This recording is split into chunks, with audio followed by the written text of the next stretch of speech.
여러분 안녕하십니까. 고종환TV 부동산 애널리스트 TV를 운영하고 있는 고종환 한국자산관리연구원장입니다. 지금 11월 15일 사실은 금요일에 녹화를 하고 있는데요. 여러분 하루 이틀 최우선 본부장이 빨리 올리겠지만 시차가 있다는 점을 좀 말씀드리고요. 오늘 다 아시다시피 이재명 대표님 이제 유죄 판결이 났군요. 이 말씀 드리는 이유는 부동산 시장 동향과 관련해서 이 정치적 안정, 또 대통령의 리더십 이런 것들도 정책에 직접적 영향을 미치고 또 안정성 이런 측면에서는 상당히 불안한 전국이 전개될 것이다 하는 의미에서 유죄가 옳다, 무죄가 그런 뜻이 아니라 지금 전국이 아마 연말까지 적어도 내년 상당 기간 봄 이전에 겨울철까지는 요동칠 것 같습니다. 대통령 탄핵 얘기도 나오고 아시는 바와 같이 좀 혼란스러운 장세가 예상이 됩니다. 그리고 이제 오늘 주제는 트럼프가 내년 2월 10일인가요? 이렇게 취임을 하게 되는데 벌써 트럼프 정책이 많이 나오고 있고 알게 모르게 우리나라 주식시장에도 영향을 미치고 있죠.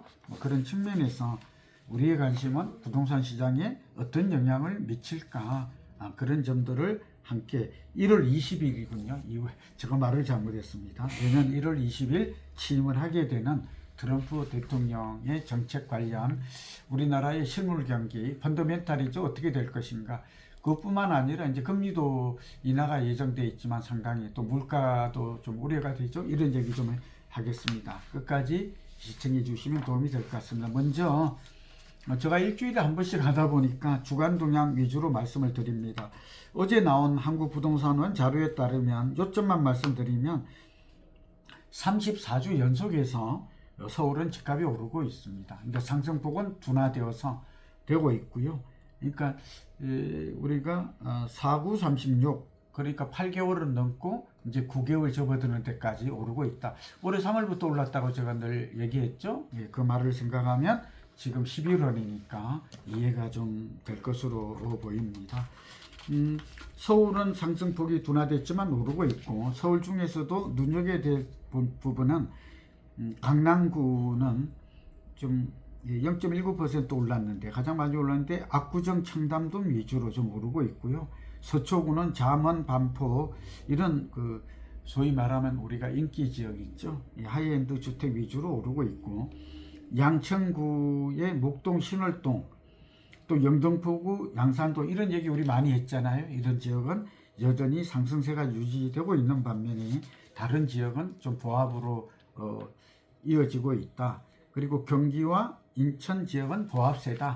지방은 약간 약세를 보이고 있다 하는 말씀을 드립니다. 이런 추세는 언제까지 갈까요? 아까 말씀드린 대로 이제 연말이고 설 전까지는 지금 거래도 잘 안 되면서 전반적으로 시장이 좀 약간 위축되는 그런 게 그런 방향으로 나타날 것 같고, 한 가지 좀 유념해야 될 것은 기사를 보니까 두 가지 얘기가 있는데 하나는 강남 위주의 상승세는 이어질까 하는 것인데 그거는 그대로 갈 것 같습니다. 그러니까 경제 상황과 관계없이, 그러니까 실물 경기와 상관없이 가진 자들은 지금 돈이 많다고 제가 말씀드렸나요? 그래서 어쨌든 경제가 어떻게 되든 금리가 어떻게 되든 돈을 가진 사람은 우리가 강용성이라고 그랬죠. 강남, 용산, 성수동으로의 플라이 투 더 에어리어, 옮기고자 하는 소위 인기 지역, 선호도라고 그랬죠. 프레퍼런스, 그 다음에 대체 불가라고 그랬죠. 그런 지역들, 그리고 상승 기대감이 있는 곳들은 가진 자는 명품 주택화된 곳을 예외라고 그랬어요. 이분들은 우리가 가계부채가 늘어나고 바닥 경기가 안 좋고 하는 거와는 그거와 연관되어 가지고 저도 정부관계회의나 또 교수님들 이렇게 학술대회를 가보면 바닥 경기가 너무 안 좋아요. 그런데 어떻게 집값은 오를까요? 이렇게 말한 분이 있는데 전체 시장은 그래요. 근데 특정 지역, 특정 부동산은 다르다. 우리가 경제가 안 좋을 때도 명품의 수요는 늘어났고 명품 가격은 여전히 올랐고 호황을 누렸다는 점을 잘 기억하세요. 여기서 한 중요한 얘기예요. 그러나 이제 길게 할 수가 없으니까 또 고종환 TV를 부동산 애널리스트 TV를 보는 분들은 보다 전문적이고 고급 정보를 원하잖아요. 그런 가운데 또 하나가 그러니까 비아파트, 소위 말하면 우리가 명품재가 있고 이제 우등재, 정상재가 있고 열등재가 있는데, 그럼 열등재로 경제가 안 좋으면 수요가 몰리지 않을까, 뭐 이런 기사도 제가 봤어요. 내용은 흥미로운데 근거는 없어요. 여러분, 경제가 안 좋아지고 그렇게 되면 우리가 상식적으로 생각할 때는 아파트를 못 사니까 빌라라도 사자, 오피스텔이라도 사자, 이렇게 생각할 수가 있죠. 근데 주택은 달라요. 그래서 경제가 안 좋을수록 싼 주택으로 옮겨간다. 그렇게 보기가 트렌드가 어려워요. 그래서 초양극화는 더 심화될 것이다. 그런데 열등재화로, 뭐 열등재화라고 그럴게요. 주택도 재화의 하나니까요. 옮겨갈 가능성은 적습니다. 오히려 바닥 경기가 안 좋고 저소득층과 고소득층 간의 이 상위 20% 격차가 지금 8배가 났잖아요. 소득도 그렇고 자산도 그렇고. 뭐 저나 여러분이나 대부분 아마 중산층, 뭐 여기 보시는 분 중에 뭐 제가 고향에 갔더니 뭐 상당히 좀 부자들도 우리 저 TV를 많이 본다고 그래서 저도 그리고 이제 뭐 약간 여담입니다만 SKT, 그러니까 SKT 유영상 사장님을 제가 어제 주차를 같이 했는데 다행히 저의 유튜브도 좀 보신다고 그러고 역시 훌륭하시더라고요. 그리고 이제 부동산에 대한 관심도 꽤 많았고, 여러분 SKT에 A-라고 있어요.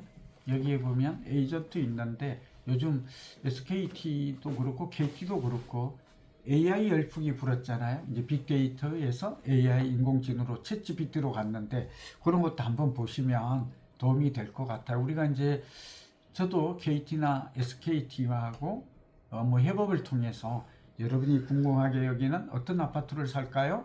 이 아파트는 오를까요? 내릴까요? ABC 중에서는 어떤 아파트를 고를까요? 그 다음에 이제 상권 분석, 그 다음에 빌딩을 살려는 분은 어떨까? 우리 이 방송 보는 분은 제가 계속해서 여기 유튜브에서 많이 했잖아요. 뭐 계속해서 보시는 분은 이제 실력이 쌓여서 감각이 또 높아져서 판단이 가능할 것 같습니다. 여러분들도 계속해서 저도 조금 좀 주기를 한 일주일에 2번 정도 한다든지 조금 더 하는 걸 업그레이드를 생각하고 있는데 현재는 제 여건이나 시간이 안 되어서 이렇게라도 여러분과 여러분이 듣고 싶은 얘기를 소통할 수 있게 된 거는 여러분도 좀 고맙게 생각해 주시고 저도 열과성을 다하도록 그렇게 하겠습니다. 자, 오늘 본론입니다. 트럼프와 한국 부동산 가격 관계죠. 이거 여러 가지 뭐 기사도 좀 되어 있습니다만 그 내용이 좀 불확실하고 뚜렷하지가 않아요. 기사의 성격상. 우선 세 가지를 3단계로 나눌게요. 저는 단계별 설명을 좋아하잖아요. 논리적으로. 첫째, 트럼프 2.0 2기잖아요. 내년 1월 20일에 출한. 근데 트럼프가 과거에 1기 때가 2017년에서 20년이었거든요. 이때 부동산은 어땠나? 과거를 복귀해 보는 건 도움이 되죠. 이때 부동산은 이때 문재인 정부와 겹쳐요. 문재인 정부는 2017년부터 22년까지 했으니까요. 그런데 이때 우리나라 부동산만 보면 이 4년 동안, 그러니까 트럼프 재임 기간 동안 전국의 주택 가격은 7.7% 올랐어요. 근데 서울은 약 14%, 2배 올랐죠. 그러니까 집값이 오를 때 서울이 지방보다 2배 오른다 하는 건 이때도 늘 얘기하잖아요. 이런 숫자를 좀 기억하시는 게 도움이 돼요. 이때 많이 올랐던 게 세종시예요. 제가 늘 세종시, 대전, 청주 이런 지역은 이제 고점 대비해서 30% 빠진 지역은 또 관심 가지라고 그랬죠. 오늘 주제는 아니지만 여러분 굉장히 중요해요. 질문 많이 받는데 고점 대비해서 30%, 고점이 언제죠? 2021년 10월경 서울은 30% 빠진 주택은 더 이상 크게 하락하지 않습니다. 그래서 무릎에서 산다는 마음가짐으로 산다면 저는 뭐 사라가 아니라 살까 말까 고민하고 있다면 내 집 마련 실소유자라면 접근해도 된다. 그런 얘기를 하고 대구, 부산 마찬가지죠. 광주도 똑같은 논리입니다. 그러니까 여러분 이것도 오늘 저희 방송을 듣지 않으면 막 사야 되나 이렇게 혼란스러워요. 고민, 쓸데없는 고민이에요. 제가 볼 때는. 부동산 공부 경제학을 제대로 하면 고민할 이유도. 근데 마치 제가 작년에 잠실이라든지 강남의 아파트가 올 초까지 그랬잖아요. 고점 대비 30에서 40인데 그래도 30%, 35 정도 떨어졌으면 우리가 꼭 살까 말까 하는 사람은 살려는 의지 한번 사봐라 했는데 대성공했지 않습니까? 이제 거의 30% 올랐으니까요. 똑같은 논리입니다. 두 번째, 지금 트럼프가 되면 한국의 부동산은 어떻게 될 것인가? 두 번째는 과거에 봤어요. 근데 이때 2019년 하반기, 그러니까 2020년이라고 해도 돼요. 이때부터 가파르게 올라요. 왜 올랐죠? 코로나 팬데믹이 오면서 저금리예요. 오늘 이제 금리 얘기를 또 먼저 합니다. 이때 집값이 많이 오르는 거는 저금리, 그런 상황이 다시 지금 올 수 있어요. 우리도 지금 내년부터. 근데 금리가 조금 변수가 좀 있어요. 금리가 내릴 것이다 하는 것은 아무도 이의가 없어요. 그런데 문제는 금리가, 우리나라 금리는 많이 내리기가 어려워요. 왜 그렇죠? 두 가지 이유가 지금 들어갑니다. 하나는 트럼프가 대통령이 공약한 게 두 가지가 있어요. 하나는 우리나라 관세율을 올린대요. 10에서 20%. 그렇게 되면 부동산과 실물 경기와의 관계가 높다는 걸 말씀드렸죠. 굉장히 상관도가 높아요. 금리도 높고요. 수급도 높다고 얘기했잖아요. 정책. 근데 이렇게 되면 0.67% 정도의 우리나라의 경제 성장률이 낮아져요. 그래서 얼마 전에 KDI가 우리나라의 내년도 경제 성장률을 2.5에서 2.0으로 낮췄어요. 제가 볼 때는 1%대로 갈 수도 있겠어요. 예, 그렇다 그러면 결국 우리 경제가 안 좋아요. 그럼 경제가, 실물 경기가 안 좋으면 우리나라 부동산은 오를까요? 그리고 주식과 주택과의 시장과의 관계도 굉장히 연결해. 부동산이 복잡해서 저희 방송을 계속 보셔야 돼요. 이렇게 설명을 일목요연하는 사람을 저도 보니까 없더라고요. 저 자랑하려는 게 아니라 제가 좀 그래도 저를 좀 저의 자부심을 갖는 거는 이런 부분이거든요. 그래서 첫 번째는 미국이 두 가지가 바뀐다. 관세율을 올리고 또 그렇게 되면 우리나라의 수출 기업이 타격이 온다. 그게 제일 큰 게 반도체와 자동차와 2차 전지로 보는 거잖아요. 그렇게 되면 또 두 번째는 환율 정책의 변화가 와요. 지금 환율이 급등하고 있잖아요. 그 이유가 있어요. 그렇게 되면 결국 달러의 가치가 우리가 나빠진 게 아니에요. 미국이 국채를 많이 발행한, 미국은 이제 세금을 낮춘다는 거예요. 그러니까 참 그 미국의 우선주의라는 게 우리로 봐서는 굉장히 불리하죠. 그러니까 우리가 수출하면 관세율을 높이고 그 대신 미국의 세금은 깎아준대요. 그래서 트럼프가 된 거잖아요. 미국 경제가. 그런데 미국에 돈은 들어가야 되니까 국채가 늘어나고, 그렇게 되면 국채 금리가 오르고, 그러면 미국 달러화의 돈의 가치가 높아져요. 그래서 지금 환율이 높아져요. 우리 경제가 안 좋아질 거라는 것 때문에도 환율이 1,400원으로 이미 뛰었잖아요. 우리가 다 알고 있는 바와 같아요. 다시 정리합니다. 그러면 환율이 오르면 우리나라의 물가는 안정될까요? 미국의 물가도 안정이 안 돼요. 관세가 높아지니까 중국이 특히 타격을 받겠죠. 좀 이해가 되나요? 근데 금리는 경제 성장률 더하기 물가 상승률이에요. 아니, 물가가 오르는데 미국이 금리를 확 내릴 수 있을까요? 그러니까 미국이 생각보다 금리를 내리지만 그렇게 많이 내리기는 한꺼번에 어렵다. 이게 지금 예측되는 거시경제 지표의 변화고, 한국은 이제 환율이 오르면 수입 물가가 올라요. 그러면 스태그플레이션이 올 것 같다. 그냥 말 돌리지 않을게요. 우리가 디플레나 인플레보다는 물가는 오르고 저성장, 고물가 저성장이 와요. 이게 굉장히 나쁜 건지 아시죠? 그렇게 되면 주식도 오르기가 어렵고, 요즘 안 좋았잖아요. 오늘은 삼성전자가 좀 오르던데요. 근데 우선 그 다음에 우리나라 부동산도 경기와 부동산의 관계는 하락 요인이에요. 상당한 하락 요인이에요. 근데 두 번째는 금리는 부동산은 반대 관계. 그러니까 내리면 올라. 근데 또 여기 변수가 대출 규제를 강화해요. 한국은 지금 고약해요. 그러니까 경제가 굉장히 어렵다는 거죠. 금리를 내리면 유동성을 늘리고 그렇게 돼야 되는데, 대출도 좀 규제가 풀릴 거라고 예상했는데 가계부채, 우리나라 부채 공화국인 거 아시죠? 6천조나 돼요. 통화량이 4천조고요. 그러니까 정부도 어쩔 수 없어요. 그리고 지난 정부에서 너무 돈을 많이 풀어가지고 400조나 했으니까 이제 곳간이 비었다. 윤 대통령도 그렇게 말하지 않습니까? 그럼 지금이라도 잘해야 되는데, 아까 서두에 말했죠. 정치가 이런 분한, 극단적으로 가는 상황에서 도대체 누가 경제를 신경 쓰는지, 우리 바닥 경기는 언제나 좋아지는지 참 알 수가 없는 굉장히 혼란스럽고 어려운 시기를 맞습니다. 그래서 어떻게 될 것인가? 부동산에는 악영향이 옵니다.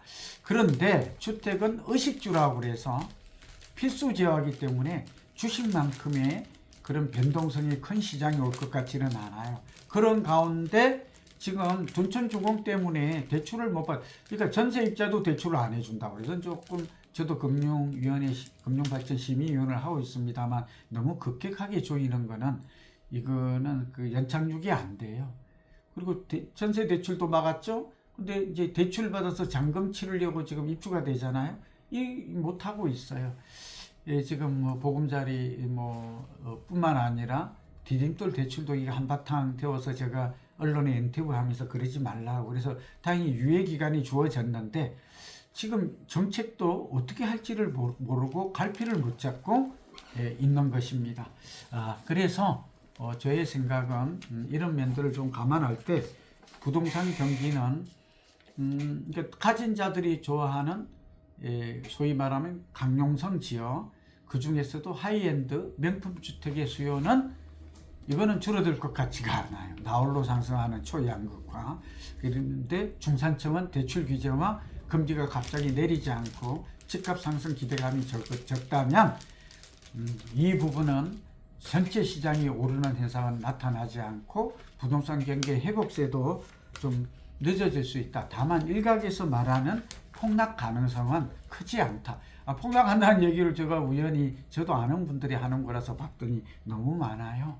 이거는 폭등이나 폭락은 특수한 경우 특히 경제 위기가 오지 않으면 폭락은 없을 거다. 확률이 높지 않다. 제가 늘 70% 확률 얘기하잖아요. 30% 이내라서 그런 예측을 하는 것은 사실은 여러분이 불안해할까 싶어서 가능성은 적다 하는 말씀을 드리고 내 집 마련하는 그런 계획은 수도권 중심으로는 여전히 유효하다. 가격이 내리고 저가 급매물이 나온다면 전세 가격이 공급 부족으로 오르고 있어서 수도권의 내 집 마련 계획은 여전히 이 긍정적 관점에서 접근해도 무리가 없겠다. 특히 분양이나 이런 점은 내가 살기 쉬운 곳 시세보다 저렴하다면 적극 우리가 청약해도 좋겠다 하는 말씀을 드리면서 오늘은 여기서 마칩니다. 여러분 경청해 주셔서 고맙습니다. 건강하시고 행복하세요.